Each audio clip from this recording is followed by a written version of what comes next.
Hi there, it's Thomas, and this is Isabelle, one of Animal Crossing's most beloved characters.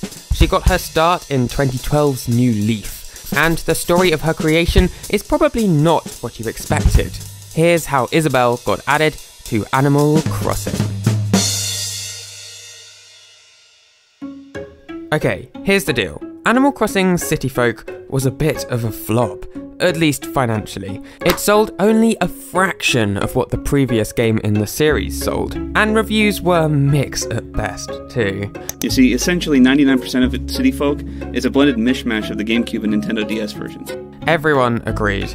It was just too similar to the games that came before it. Compare the opening sequence, for example. You move to a new village, you accrue a large amount of debt, then you work to pay it off. In each and every Animal Crossing game to date, this was how things worked. But clearly it wasn't working anymore.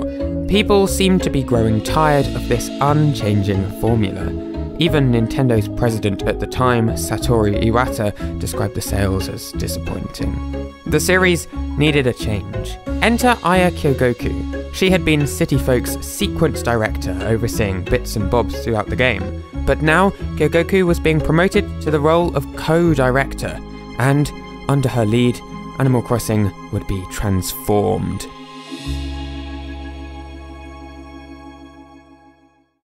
So, Aya Kyogoku knew that Animal Crossing needed a big shake-up. It needed to change completely.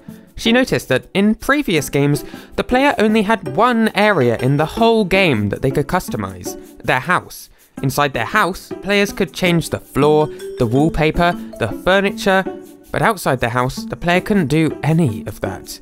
This time, wondered Kyogoku, what if the player could control everything everywhere?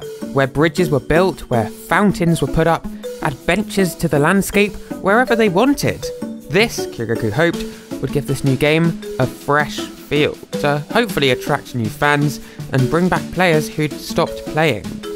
But what reason, what justification within the game could there be for making the player suddenly so powerful? It seemed strange that all of a sudden they could put down benches and lampposts wherever they pleased. It just wasn't realistic. Luckily, Aya Kyogoku had an answer. She would make the player the mayor. This solved the team's problems perfectly. Now it made sense that the player could put objects all around the map and control the placement of new buildings too. Because after all, this was the job of a mayor. Not only that, but this new mayor role inspired some new additions for the game. For example, the ordinances. The player could change the times at which shops closed and opened, just as a real mayor might be able to do, potentially. Anyway, the player was given an office inside the game's town hall, they were given a desk, a computer, and the previous game's mayor, Tortimer, was kicked out into retirement. It seemed like the player had everything they needed to run this town under their new mayoral role. There was only one thing missing, one thing that every powerful person needed. A secretary, of course. And so Aya Kyogoku and co-director Isao Moro approached the design team and gave them the task of designing this secretary character. But before the visuals were drawn up, the secretary needed a personality. After some discussion, this personality was narrowed down to 2 words. Quote, very affectionate. After all, the mayor's assistant needed to loyally stand by the mayor's side. They needed to be helpful, friendly, and efficient too. So, with that in place, it was time to work on the character design itself. And the first challenge was deciding exactly what kind of animal would be suited for the role. Well, if the secretary was to be loyal, there seemed only one answer. A dog, the loyalist of all the animals. As producer Katsuya Eguchi explained, quote, dogs are very close in our lives as a partner spending time together. Right, so the secretary would be a dog of some kind. And the particular dog had to be a little clumsy and forgetful too. At the start of the game, the secretary would mistake you, the player, for the actual mayor. This was how you'd end up in charge of the town. So, a clumsy, forgetful mayor. For the design team, this meant making the dog female. Let's not get into that too much. This seemed to them the right balance of friendly, loyal, but a little clumsy too. Now to decide exactly what this dog would look like. So, in all the design team's brainstorms, one word kept coming up: fluffy. Somehow it seemed to perfectly fit the personality of this new assistant. And so, the designers started to sketch. In some designs, the assistant had glasses or goofy-looking teeth. She was a studious secretary, after all. Then, in other sketches, she was more laid back, relaxed, with a slightly glazed-over expression in her eyes or flowers in her hair. Gradually, though, the team narrowed down the look. In this sketch, she looked more approachable, with an upright pose, as if she was ready to help. Then, she was given a large smile to show her affection for the mayor.